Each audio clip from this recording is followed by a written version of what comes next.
لیکن اس سے پہلے ہی انہوں نے بات کاٹ کر سختی سے کہا، اسے کہو وہ جہاں ہے وہاں رہے، مجھے اس کی ضرورت نہیں۔ کب تک منع کریں گے اسے؟ کبھی نہ کبھی تو آئے گا ہی نا۔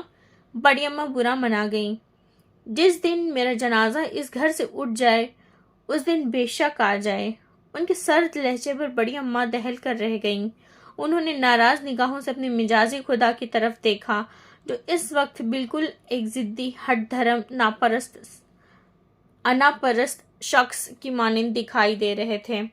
انہیں معلوم تھا انا پرست لوگ ٹوٹ تو سکتے ہیں لیکن کسی کے سامنے جھک نہیں سکتے، اور جلال صاحب تو مر کر بھی ایسا نہیں کر سکتے تھے۔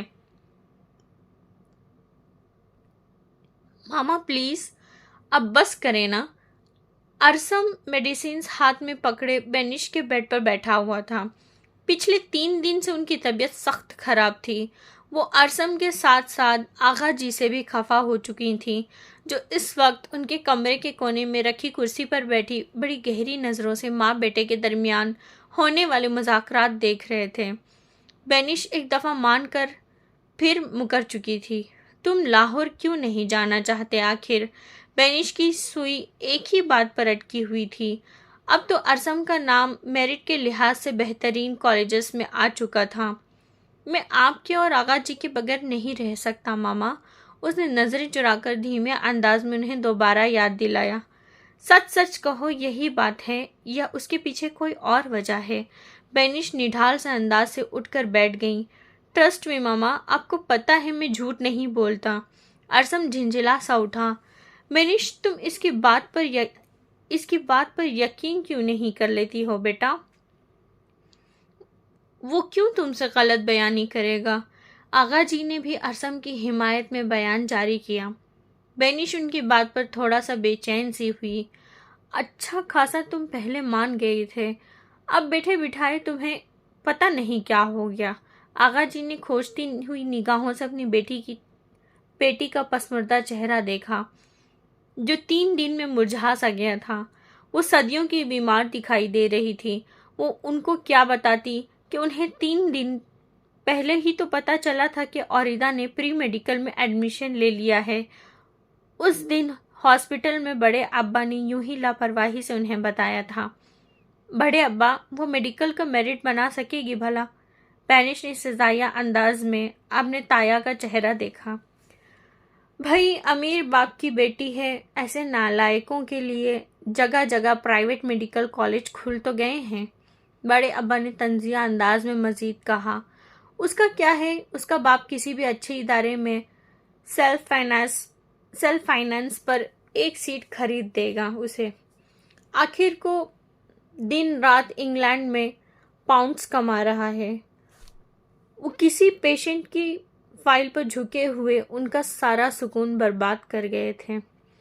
اس دن سے بینش نے اس بات کو ذہن پر سوار کر رکھا تھا، جس کے نتیجے میں ان کا بی پی ہائی اور کولیسٹرول لیول بھی خاصا بڑھا ہوا تھا۔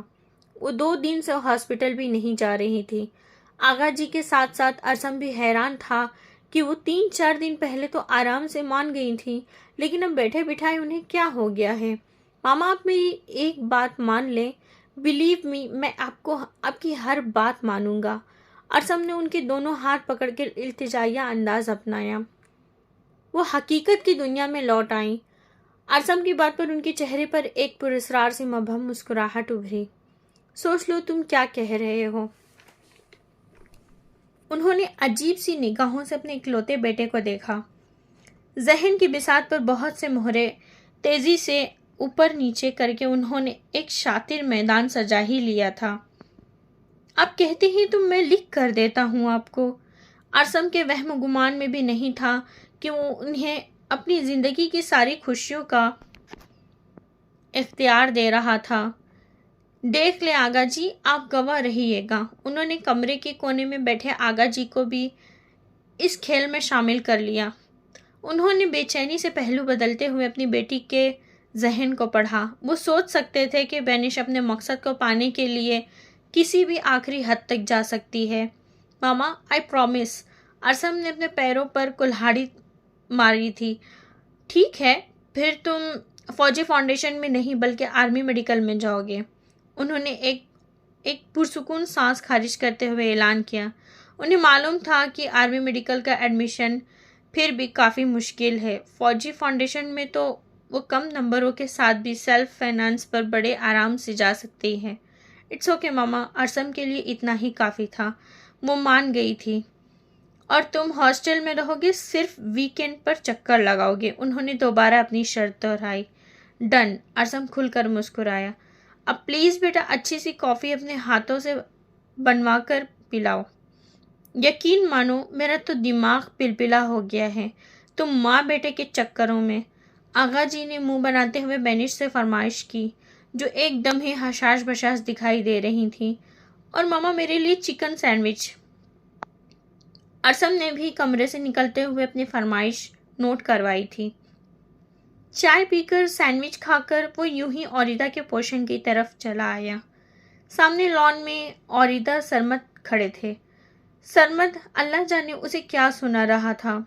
اوریدا کا ہنس ہنس کر برا حال ہو رہا تھا۔ وہ اتنی دور سے بھی اوریدا کی ہنسی سن سکتا تھا۔ سرمد بڑی نرم نگاہوں سے اوریدا کی طرف دیکھ رہا تھا، جو لاپرواہی سے اس کے سامنے کھڑی کچی کیری کھا رہی تھی۔ ارسم نے اس منظر کو خاصی ناپسندیدہ نظروں سے دیکھا۔ اسے پہلی دفعہ احساس ہوا کہ سرمد کی روز روز یہاں آمد بے سبب نہیں تھی۔ ارے ارسم، وہاں کیوں رک گئے؟ اوریدا کی اس پر نظر پڑی۔ ادھر آؤ، سرمد بھائی اپنی یونیورسٹی کے بہت مزے کی قصے سنا رہے ہیں۔ How are you Arsam? Sarmad بھی مسکراتے ہوئے اس کی طرف متوجہ ہوا۔ فائن، آپ کیسے ہیں؟ ارسم نے ہلکا سا سنبھل کر ان سے ہاتھ ملایا، جن کی نظریں ابھی بھی بھٹک بھٹک کر اوریدا کی طرف جا رہی تھی۔ اب سنائیں، کیا چل رہا ہے آج کل؟ ارسم نے رسمی سے انداز میں پوچھا۔ بس یار، آج کل جاب اور روزگار کے چکروں نے الجھا دیا ہے، سرمد نے دوستانہ انداز میں گویا ہوئے۔ اچھا، مجھے تو لگتا ہے ان سب کے ساتھ کسی اور چکر میں بھی الجھے ہوئے ہیں آپ۔ ارسم نے اپنی طرف سے اس پر طنز کیا تھا، جسے سنتے ہی وہ قہقہا لگا کر ہنسا۔ اوریدا سے 5 سال اور ارسم سے 3-4 سال بڑا تھا، لیکن اس کے باوجود ان کے درمیان کافی بے تکلفی تھی۔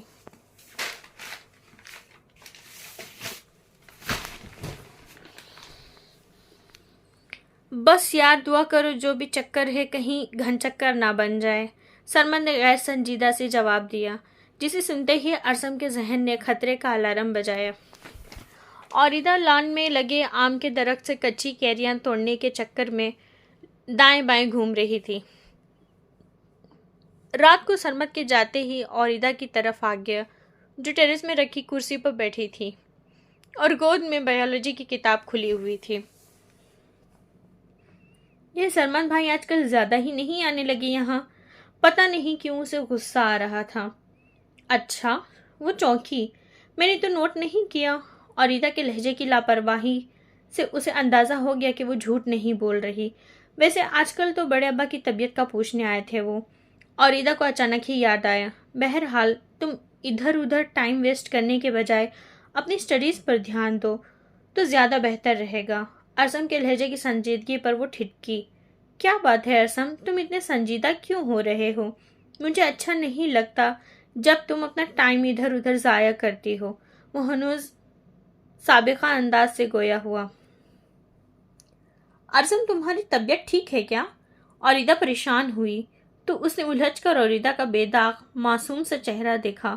پہلی دفعہ اس نے اس کے چہرے سے شعوری طور پر نظریں ہٹائی تھیں۔ کیوں، کیا ہوا؟ وہ رخ موڑ کر کھڑا ہو گیا تھا اور ٹیرس کی ریلنگ سے جھک کر نیچے کے لان میں دیکھنے لگا۔ تم اس طرح کی باتیں تو کبھی نہیں کرتے۔ اوریدا کو اس کا انداز کچھ بدلا بدلا سا لگا تو فوراً ہی اظہار بھی کر دیا۔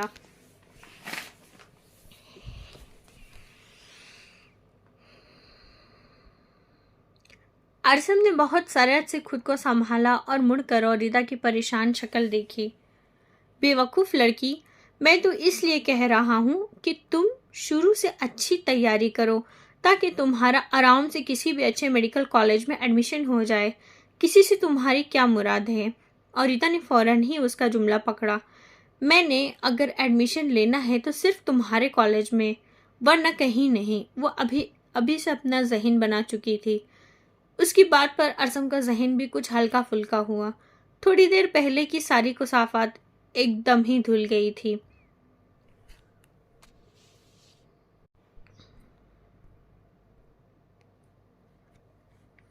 تمہارے بابا مان جائیں گے ہاشم کے پروپوزل کے لیے؟ اس رات بختاور بہت خوش تھی اور نیلم حیرانگی سے سارا قصہ سن رہی تھی۔ اسے بھی یقین نہیں آ رہا تھا کہ ہاشم اس طرح اچانک سے بختاور کو پروپوز کر دے گا۔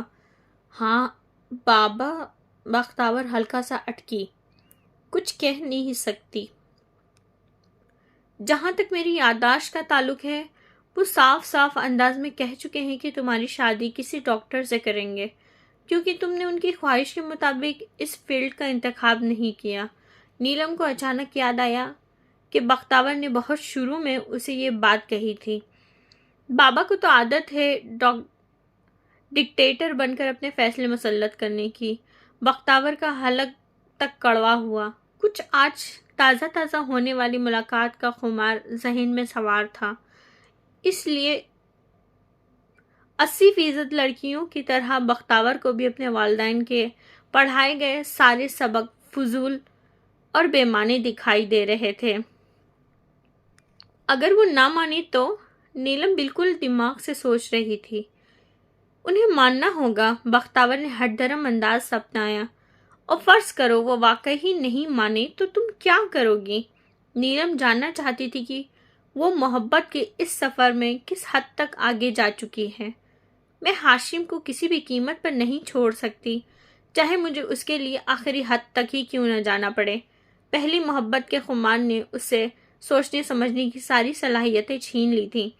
نیلم نے خوفزدہ نظروں سے اپنے سامنے بیٹھی لڑکی کو دیکھا، جس کے چہرے پر آج عجب خوف و خزاں کے رنگ پھیلے ہوئے تھے، لیکن ان رنگوں میں ایک رنگ بغاوت اور ہٹ دھرمی کا تھا جو نیلم کے لیے پریشان کن تھا۔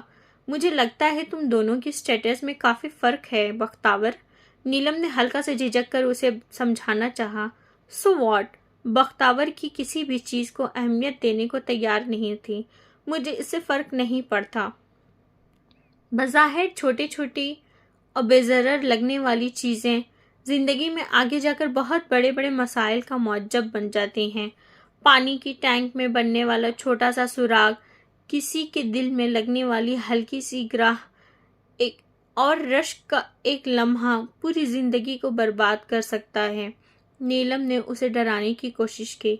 بختاور اس کی بات پر طنزیہ انداز میں ہنسی۔ محبت ان سب چیزوں سے بے نیاز ہوتی ہے۔ بختاور نے مسکرا کر اس کی معلومات میں اضافہ کرنے کی کوشش کی۔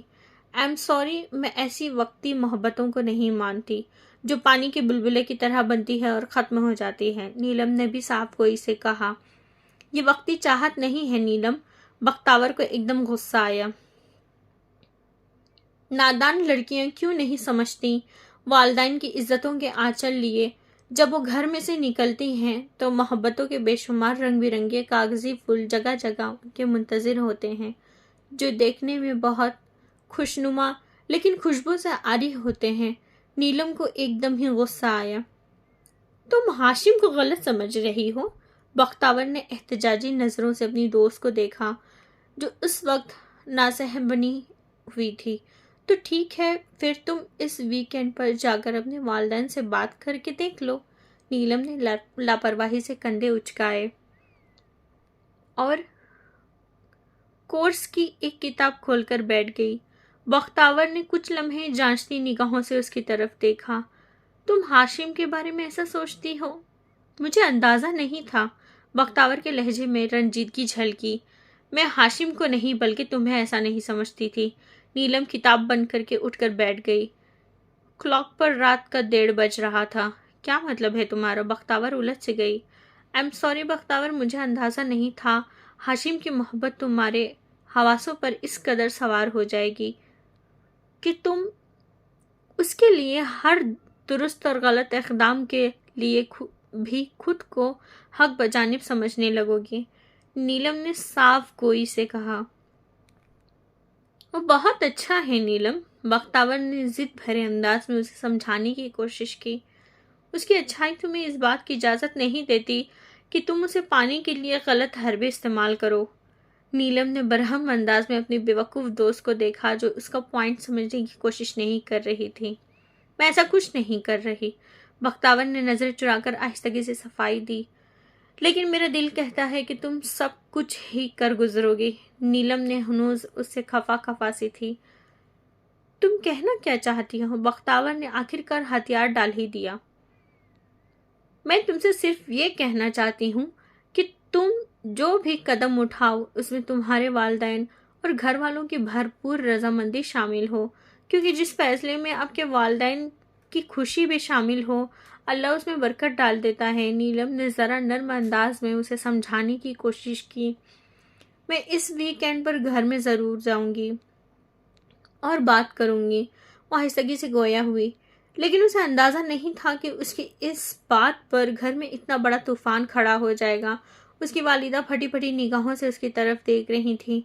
کیا کچھ نہیں تھا ان کی آنکھوں میں؟ غم، غصہ، ناراضگی، شکوہ۔ وہ ابھی زبان سے کچھ نہیں بولی تھی لیکن ان کی آنکھیں چیخ چیخ کر برہمی کا اظہار کر رہی تھی۔ تمہارا دماغ ٹھیک ہے؟ انہوں نے اپنی سب سے بڑی اور لاڈلی اولاد کو دیکھا جس کی آنکھوں سے جھلکتی بغاوت نے ان کو مشتعل کر ہی دیا تھا۔ اس میں خرابی دماغ کی کیا بات ہے؟ بختاور کو بھی غصہ آ گیا۔ تمہارے والد نے شروع دن سے کہہ رکھا ہے کہ تمہاری شادی کسی ڈاکٹر سے کریں گے۔ بختاور کی والدہ نے اسے یاد دلایا۔ سخت نفرت ہے مجھے اس پروفیشن سے، وہ متنفر انداز میں گویا ہوئی۔ اسی لیے تو میں نے اس فیلڈ میں نہیں گئی۔ تم بہن بھائیوں کی ملی بھگت تھی، ورنہ سب کو پتا ہے تم آسانی سے اپنا میرٹ بنا سکتی تھی۔ انہیں بھی ہر چیز کی خبر تھی۔ پلیز اماں، اب بابا سے بات کر کے تو دیکھیں۔ بختاور نے تھوڑا دھیما انداز اپنایا۔ انہیں بھنک بھی پڑ گئی تو تمہیں یونیورسٹی بھی نہیں جانے دیں گے، انہوں نے اپنی لاڈلی بیٹی کو ڈرایا۔ لیں، یہ کوئی زبردستی ہے بھلا؟ بختاور ٹھیک ٹھاک برا مان گئی۔ بابا کو تو ویسے ہی ڈکٹیٹر کی طرح حکومت کرنے کی عادت ہے۔ اب یہ کہاں لکھا ہے کہ ایک ڈاکٹر ہی اچھا شوہر ثابت ہو سکتا ہے؟ وہ حد درجہ بدگمان ہوئی۔ دیکھو بختاور، مجھے اس لڑکے میں ایسی کوئی بات نظر نہیں آ رہی جو تمہارے باپ کے فیصلوں کو بدل سکے، انہوں نے صاف گوئی سے کہا۔ تو ٹھیک ہے، پھر میرے دل کو کوئی ایسی دلیل یا منطق دے دیں جسے سن کر میں بھی اپنا فیصلہ تبدیل کر سکوں۔ اس نے بھی دو ٹوک انداز اپنایا۔ بختاور وہ صدمے بھرے انداز سے اسے دیکھ رہی تھی۔ آپ ایک دفعہ ہاشم رضا سے مل کر تو دیکھیں، مجھے یقین ہے آپ کو میری پسند پر کوئی اعتراض نہیں ہوگا۔ بختاور کے لب و لہجے دیکھ کر انہیں پہلی دفعہ زندگی میں افسوس ہوا کہ انہوں نے اپنی اولاد کو ضرورت سے زیادہ آزادی کی رائے کا حق دے رکھا تھا۔ مجھے کسی سے نہیں ملنا، انہوں نے ناراض لہجے میں صاف انکار کیا۔ تو ٹھیک ہے، آپ بابا سے کہیں وہ اس سے ایک دفعہ مل لیں۔ بختاور اب باقاعدہ منتوں پر اتر آئی تھی۔ انہوں نے پریشان سے انداز سے اپنی بیٹی کی طور طریقے دیکھے۔ وہ دل ہی دل میں ٹھیک ٹھاک خوفزدہ ہو چکی تھی۔ آپ بابا سے تو بات کریں گی نا؟ بختاور کو ان کی خاموشی دہلا رہی تھی۔ وہ اپنی جگہ پر متفکر تھی۔ ایسا لگتا تھا جیسے ماں بیٹی دونوں ہی ایک دوسرے سے خائف ہو رہی ہوں۔ میں تمہارے باپ سے بات کر کے دیکھ لیتی ہوں، پھر وہ جانے اور تم جانو۔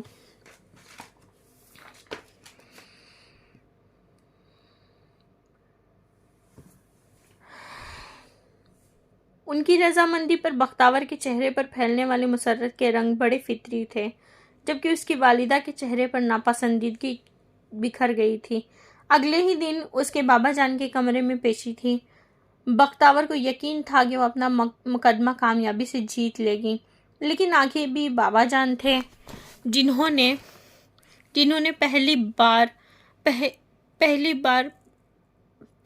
پہلی بال پر اسے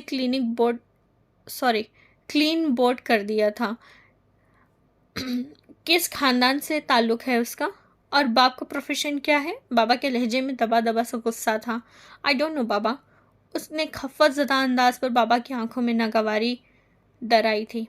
ماشاء اللہ، بہت ہی سمجھدار واقعہ ہوئی ہے میری دختر نیک اختر۔ وہ طنزیہ انداز سے گویا ہوئے تھے۔ نام حسب نسب کا علم نہیں اور چلی ہے رشتہ داریاں جوڑنے۔ تم سے مجھے اس قدر بے وقوفی کی توقع نہیں تھی بختاور۔ ان کے چہرے پر تلخ مسکراہٹ ابھری۔ بابا آپ ایک دفعہ اس سے مل تو لیں۔ وہ نظریں جھکائے سکی سے گویا ہوئی۔ تمہیں شاید علم نہیں، خاندانی لوگ رشتے ناتے بڑے بزرگوں کے ساتھ بیٹھ کر طے کرتے ہیں، بچوں کے ساتھ نہیں۔ انہوں نے بیزار سے انداز سے اپنی بیٹی کی معلومات میں اضافہ کیا، جو اضطراری انداز سے اپنی انگلیاں چٹکا رہی تھی۔ کچھ بھی تھا، بابا جان سے ان سب بہن بھائیوں کی جان جاتی تھی۔ کوالیفیکیشن کیا ہے اس کی؟ انہوں نے ہلکے سے توقف کے بعد اسپاٹ سے لہجے میں پوچھا۔ کمپیوٹر سائنس میں ماسٹر کر رکھا ہے، فائنل ایئر کا اسٹوڈنٹ ہے۔ بختاور بمشکل اپنا حلق تر کرتے ہوئے بولی۔ اسٹوڈنٹ؟ انہوں نے حقارت بھرے انداز میں ہنکارا بھرا۔ بختاور کا دل چاہا کہ زمین پھٹے، اس میں سما جائے۔ اسے پہلی دفعہ اندازہ ہوا کہ وہ ہاشم رضا کی جن خوبیوں کو اس نے سنہرے حرف سے اپنی ڈائری میں تحریر کر رکھا تھا، انہیں یہاں دہرانے کا کوئی فائدہ نہیں تھا، کیونکہ اس کے والدین کے پرکھنے کے معیار بالکل مختلف تھے۔ 25 منٹ کے بعد جب وہ بابا کے کمرے سے نکلی، احساس توہین سے اس کا چہرہ سرخ ہو چکا تھا۔ کیا وہ واقعی اتنا اچھا ہے جس کی خاطر آپ بابا کے سامنے جا کھڑی ہوئی؟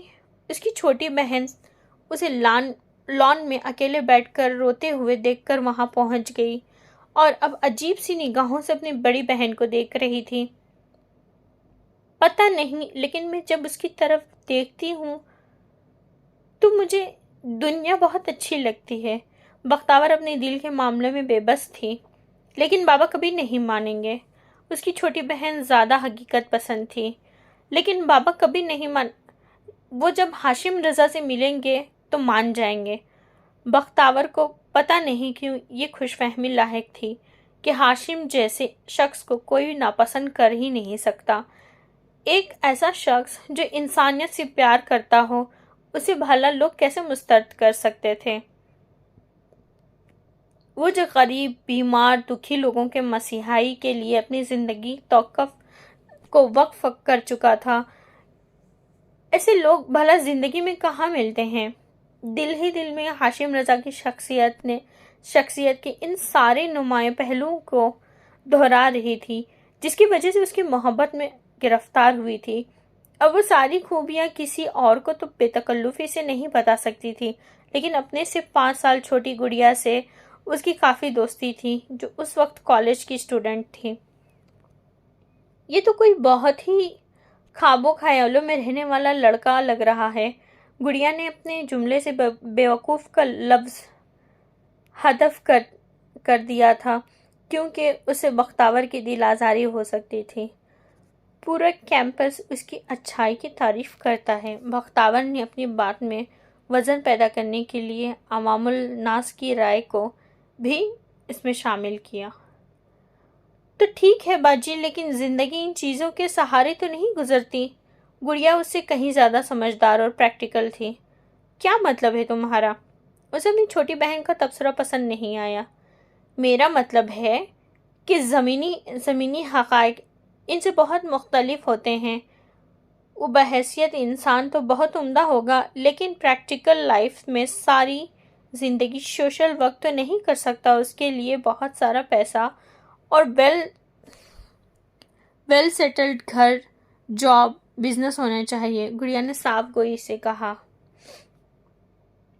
ہاں تو وہ کہیں نہ کہیں جاب تو کرے گا ہی، اب اتنا بھی بے وقوف نہیں۔ بختاور نے فوراً ہی اس کی طرف تری کی۔ اب کچھ بھی کہیں، انہیں سیٹ ہونے کے لیے 5-6 سال کا عرصہ درکار ہے، اور بابا کو آپ کو کبھی بھی اتنے عرصے کے لیے گھر نہیں بٹھائیں گے۔ گڑیا کی بات پر اسے دھچکا سا لگا، کیونکہ اسے معلوم تھا کہ وہ غلط نہیں کہہ رہی۔ شانزے کی فلم کا پورا ایونٹ پچھلے 15 دن سے ناردرن ایریاز میں شوٹنگ کر رہا تھا، اور شانزے اس فلم کے لیے ایک سین کے لیے گھنٹوں پریکٹس کرتی اور بار بار آئینے کے سامنے کھڑی ہو کر ریہرسل کرتی۔ اس فلم کا ڈائریکٹر پروڈیوسر دونوں ہی اس کی کارکردگی سے مطمئن تھے۔ ناران کاغان سے ہو کر وہ لوگ مانیسیرا سے چند کلومیٹر آگے شنکیاری میں پہنچے۔ وہاں وادی سرن میں بنی ایک چھوٹی سی خوبصورت جھیل میں فلم کی چند سین کی شوٹنگ ہوئی تھی، اور اسی دن سرمد نے بھی انہیں جوائن کر لیا تھا۔ ہاں بھائی چھوٹی، کیا سین چل رہا ہے؟ سرمد کو اچانک وہاں دیکھ کر وہ خوشگوار حیرت کا شکار ہوئی تھی۔ ارے سرمد بھائی آپ! شانزے کو حقیقتاً خوشی ہو رہی تھی۔ اس وقت وہ لوگ سورج کے غروب ہونے کا انتظار کر رہے تھے، جس میں ابھی کئی گھنٹے باقی تھے، اس لیے سبھی لوگ اپنے اپنے طریقے سے انجوائمنٹ کرنے میں مصروف تھے۔ شانزے اور سرمد دونوں ایک چھوٹی سی پگڈنڈی پر چلتے ہوئے اس طرف نکل آئے جہاں پانی کا بہاؤ خاصا تیز تھا۔ کیسی جاب چل رہی ہے آپ کی؟ شانزے کو علم تھا کہ وہ جرنلسٹ تھا، ابھی بھی وہ اپنے کسی کام سے ہی آیا ہوگا۔ بس سو ہے۔ سرمد نے لاپرواہی سے کندھے اچکائے۔ پانی میں چلے؟ وہ دونوں بڑے بڑے پتھروں پر پھلانگتے ہوئے پانی میں آ گئے۔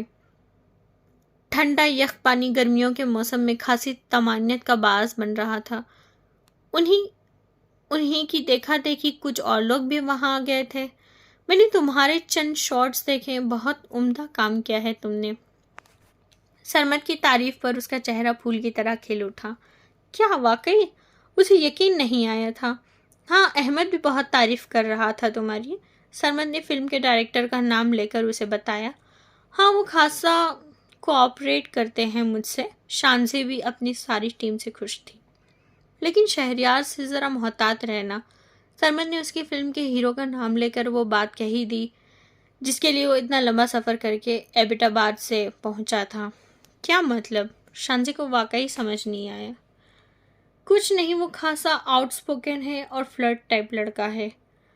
آج کل ٹویٹر پر بڑے عجیب و غریب قسم کے سٹیٹس دے رہا ہے۔ سرمد کو سمجھ نہیں آ رہی تھی کہ وہ اسے کس طرح سے کھل کر بتائے کہ وہ کیمرے کے پیچھے اپنی ٹیم کی جو فوٹو شوٹرز تھے، اس میں سے سب سے زیادہ تصویر شانزے کی تھی، جس میں دونوں کی بے تکلفی نمایاں طور پر نظر آ رہی تھی۔ آپ کو کسی نے کچھ کہا ہے کیا؟ شانزے پریشان ہوئی۔ تمہاری جب تک مووی آن ایئر نہیں ہوتی تم تھوڑا کیئرفل رہو، کیونکہ تمہارے کیریئر کا یہ آغاز ہے، جبکہ وہ پھر بھی اپنا کچھ نہ کچھ نام بنا چکا ہے۔ سرمد نے کھل کر اس سے بات کرنے کی ٹھان ہی لی۔ مجھے کچھ سمجھ نہیں آ رہی سرمد بھائی۔ شانزے نے کھل کر اپنی کمکلی کا اعتراف کیا تو سرمد نے فوراً ہی اپنی سیل فون پر اس کی فلم کے ہیرو شہریار کا ٹویٹر اکاؤنٹ کھول کر دکھایا۔ شانزے ہکا بکا رہ گئی۔ یہ تو بون فائر پارٹی کی تصویریں ہیں جو شوگرا میں احمد صاحب نے ہم سب کو دی تھی۔ شانزے نے گھبرا کر وضاحت دی۔ اس رات خوب موج مستی کے دوران سب نے ڈھیروں تصاویر بنائی تھی، لیکن شانزے کو اندازہ نہیں تھا کہ شہریار اپنی اور شانزے کی تصویر اٹھا کر اس طرح سے اپنے ٹویٹر پر شیئر کر دے گا۔ یہ سب پکچرز مختلف شوبز کے پکچرز اور نیوز پیپرز میں دھڑا دھڑ پبلش ہو رہی ہیں۔ سرمد نے اسے معاملے کی سنگینی سے آگاہ کیا۔ میں ابھی احمد صاحب سے بات کرتی ہوں۔ شانزے کو غصہ آ گیا۔ میں ان سے پہلے ہی بات کر چکا ہوں۔ سرمد کی بات پر وہ حیران ہوئی۔ میری بات غور سے سنو شانزے، تمہاری جب تک کوئی چیز آن ایئر نہیں آ جاتی اپنا امیج میڈیا میں خراب مت کرو۔ ایسا نہ ہو کہ تمہارا کیریئر شروع ہونے سے پہلے ہی ختم ہو جائے۔ لیکن سرمد بھائی سب لوگ انجوائے کر رہے تھے تو اس نے جھجک کر اپنا فقرہ اور ادھورا چھوڑا۔ تم خود سب لوگوں کے ساتھ شامل کیوں کرتی ہو شانزے؟ وہ ہلکا سا جھنجھلایا۔ بے وقوف لڑکی، یہ شوبز ہے اور یہاں رائی سے پہاڑ بننے میں صرف ایک لمحہ لگتا ہے۔ میری خواہش ہے کہ تم سب کو ایک فاصلے پر رکھو، ورنہ شوبز میں روزانہ کئی لڑکیاں آتی ہیں اور گمنامی کی موت مر جاتی ہیں۔ سرمد کی بات پر اس نے شرمندگی سے سر جھکا لیا۔ سوچ بھی نہیں سکتی تھی کہ اس کا لاپرواہی سے اٹھایا گیا ایک قدم اسی شوبز سے پہلی سیڑھی پر ہی خوار کر دے گا۔ دل ہی دل میں شہریار کو ہزاروں گالیاں دے چکی تھی۔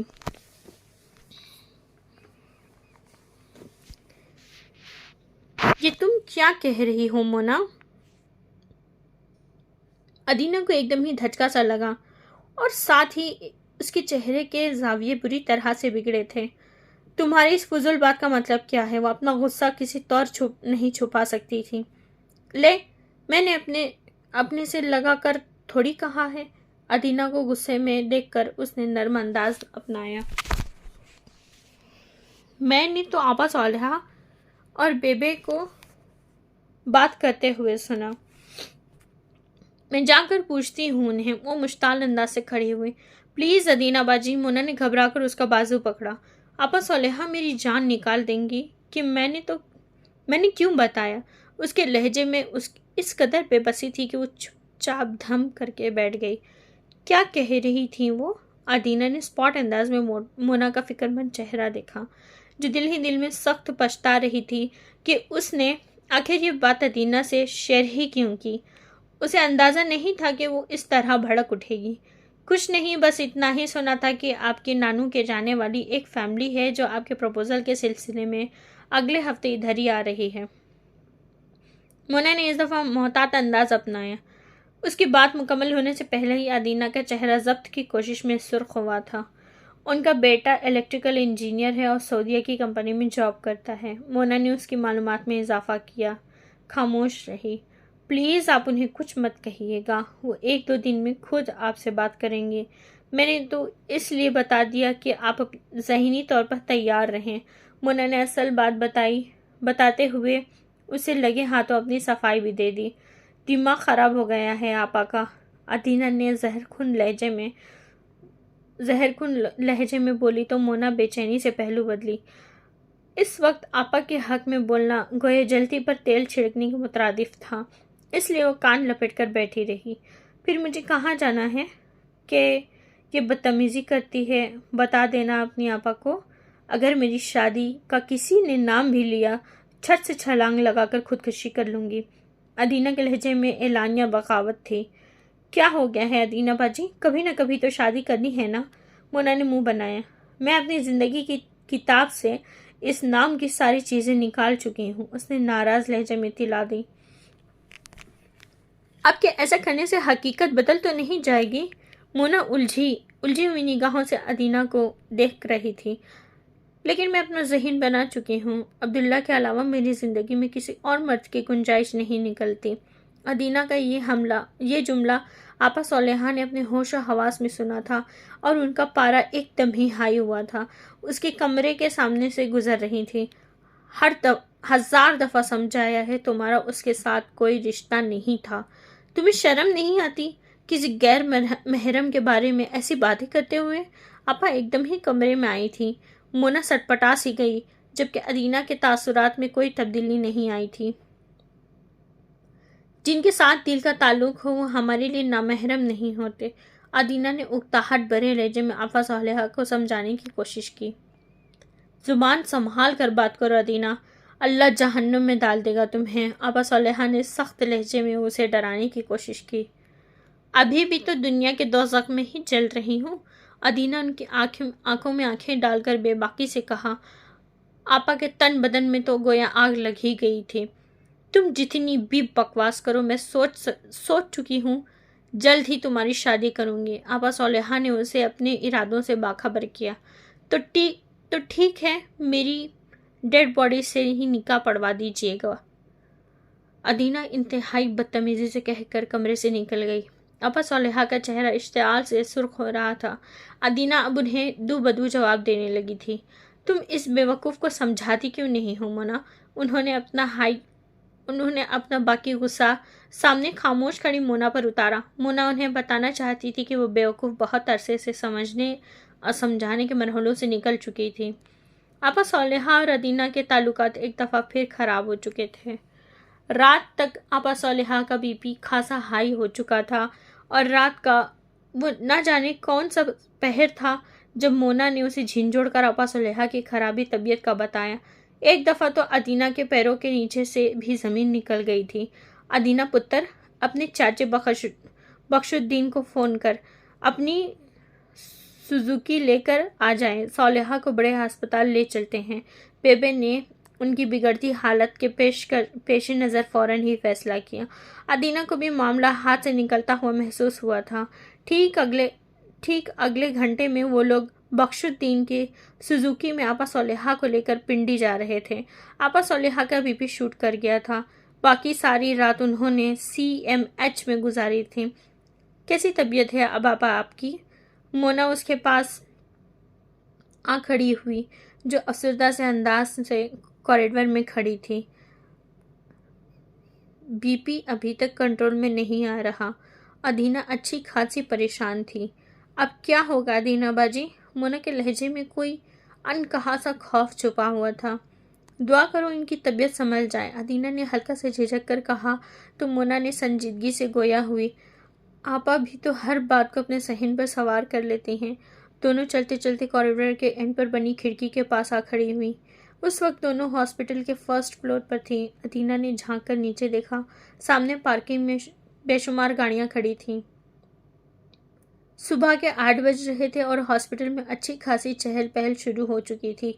کتنی دیر اور رہنا پڑے گا یہاں؟ مونا کو ہسپتال میں بہت گھبراہٹ ہو رہی تھی۔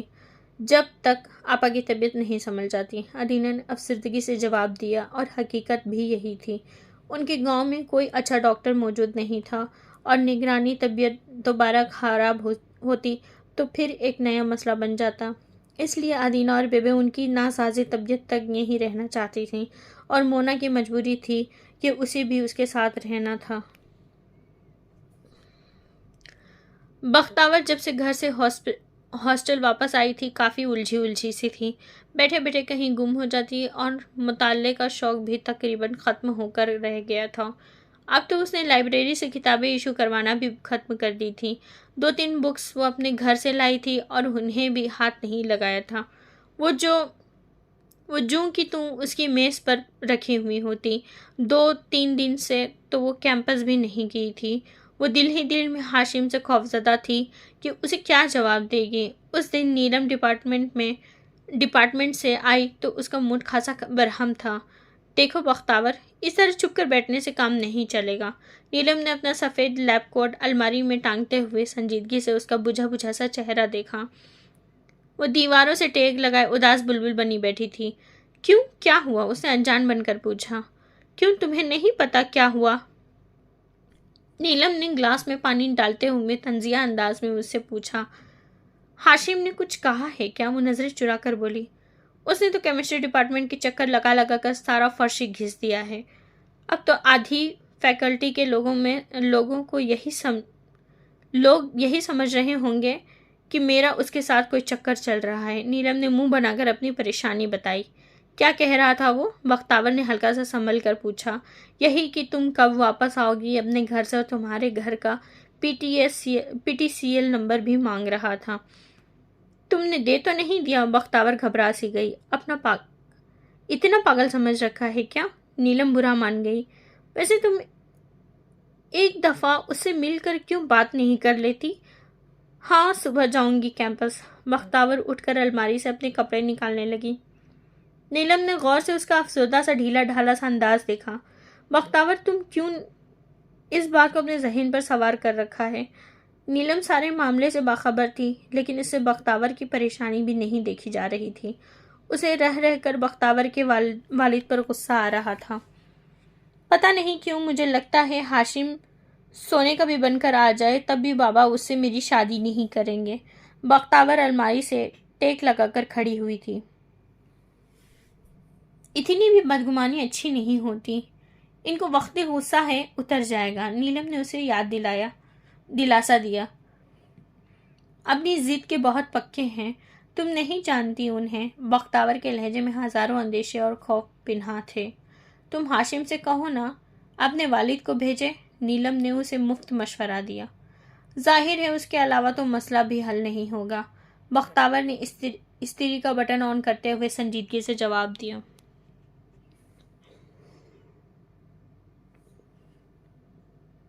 ویسے کیسی فیملی ہے اس کی؟ نیلم کے تجسس بھرے انداز پر وہ زبردستی مسکرائی۔ تم شاید یقین نہ کرو نیلم، لیکن بائی گاڈ میں نے کبھی اسے اس کی فیملی، ان کا معاشی سٹیٹس اور بہن بھائیوں کی تعداد کا جائزہ وغیرہ کبھی بارے میں کچھ بھی نہیں پوچھا. لیکن یار تمہیں کچھ تو پوچھنا چاہیے تھا. نیلم کو اس کی بے وقوفی پر غصہ آیا. سچ پوچھو تو جب وہ سامنے آتا ہے مجھے باقی ساری دنیا بےمعنی لگنے لگتی ہے. اس لیے میں نے کبھی دلچسپی ہی نہیں لی. ویسے بھی میں نے زندگی اس کے ساتھ گزارنی ہے, اس کے خاندان کے ساتھ تو نہیں. بختیور نے اپنی دل کی بات بتائی. معاف کرنا بختیور, کسی یورپین کنٹری میں نہیں رہ رہی ہو. نیلم نے فوراً ہی اسے ٹوکا. جس معاشرے میں ہم رہ رہے ہیں مشرقی عورت کا اپنی میاں سے واسطہ کم اور اس کے خاندان والوں سے زیادہ پڑتا ہے. ساری زندگی اس ساس نندوں کے چکر ہی نہیں نکلتی. ہاشم اپنی پرائیویسی کے معاملے میں بہت کانشیس ہے. بختیور نے اس کی پوزیشن کلیئر کرنے کی کوشش کی. سارے مرد شادی سے پہلے تک ہی ان معاملات کو کانشیس ہوتے ہیں. بعد میں تو انہیں اپنی ماں بہنوں کو خوش کرنے کی پڑ جاتی ہے. نیلم نے صاف گوئی سے بہت دل دکھانے والی بات کی تھی. تم آخر کہنا کیا چاہتی ہو؟ کھل کر کہو. بختیور نے ناراض نظر سے اس کی طرف دیکھا. بہرحال تم کل اسے بے تکلفی سے بات کرنا. وہ کب اپنے پیرنٹس کو بھیجے گا, تمہیں کہاں رکھے گا؟ نیلم نے اسے سمجھایا. کیونکہ اسے معاملات میں شرم و حیا بعض دفعہ بہت معاملات کو بگاڑ دیتی ہے. نیلم کی بات پر اس نے جذبات میں سر ہلایا اور تیزی سے اپنے کپڑے استری کرنے لگی, جبکہ ذہن میں نیلم کی باتوں نے ایک دم ادھم سا مچا رکھا تھا. تم واقعی کل جا رہی ہو؟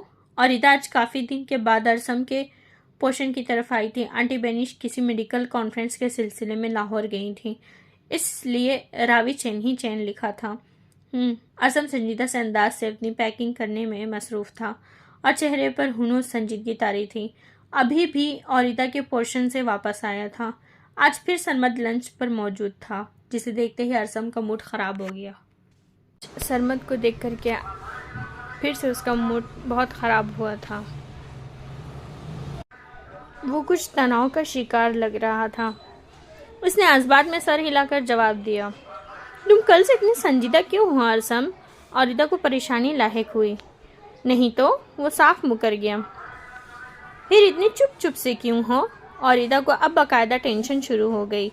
بھائی وہم ہے تمہارا, ارسم نے اپنی ٹی شرٹ کو تہہ کرتے ہوئے لاپرواہی سے کہا اور جلدی جلدی اپنی پیکنگ مکمل کرنے لگا. اوریدا جانچتی نگاہوں سے اس کا چہرہ دیکھنے لگی. اس کی چھٹی حس اسے کچھ ہو جانے کا اشارہ دے رہی تھی. یہ سرمد بھائی کے ساتھ پرابلم کیا ہے؟ ارسم کے منہ سے بے اختیار پھسلا. کیا مطلب؟ اوریدا الجھ سی گئی. انہوں نے اچانک ہی زیادہ آنا جانا نہیں شروع کر دیا تمہاری طرف؟ ارسم نے اسے کھل کر بات کرنے کی ٹھان لی. ان کے نانا نانی کا گھر ہے اور آپ کو ان کے آنے سے کیا پرابلم ہے؟ اوریدا نے اب لاپرواہی سے جواب دیا. خواہ سے آ کر تمہارے سر پر سوار ہو جاتے ہیں اور تمہارا ٹائم ضائع کرتے ہیں. ارسم نے اپنی بکس پر بڑے ناراض سے انداز سے اپنے بیگ میں پھینکی تھی. اس دفعہ اوریدا نے کچھ زیادہ ہی اسے غور سے دیکھا تھا. تمہیں ان کا آنا برا لگتا ہے کیا؟ اوریدا تھوڑا سا محتاط ہوئی. ان کا آنا برا نہیں لگتا, لیکن تمہارے سر پر سوار ہونا اچھا نہیں لگتا. ارسم اس دفعہ ہلکا سا چڑ کر بولا. اوریدا کھلکھلا کر ہنسی اور ہنستی چلی گئی. پاگل تو نہیں ہو گئے ہو؟ اس کا مذاق اڑانا ارسم کو اچھا نہیں لگا تھا. تمہیں زرش کا مجھ سے بے تکلف ہونا کیوں برا لگتا ہے؟ وہ ایک دم چپ کر گئی. اس لیے کہ تم میرے بیسٹ فرینڈ ہو اور جب مجھے اگنور کر کے اس کو توجہ دیتے ہو تو مجھے اچھا نہیں لگتا. اس نے کھل کر بتایا. تو سمجھ لو مجھے بھی سرمد بھائی اسی لیے اچھے نہیں لگتے. اس کی ناراضگی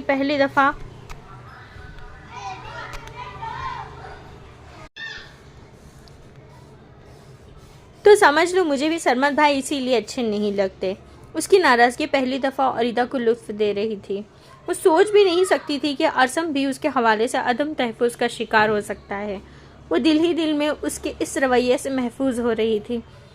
وہ بیچارے تو بہت اچھے ہیں, اتنا تو خیال رکھتے ہیں میرا. اوریدا نے مشکل سے اپنی مسکراہٹ کو چھپاتے ہوئے اسے چھیڑا. تو زرش بھی بہت اچھی لڑکی ہے, اکثر میری اسائنمنٹس بنا دیتی ہے. ارسم نے غصے سے اپنے بیگ کی زپ بند کر کے متحمل انداز سے جوابی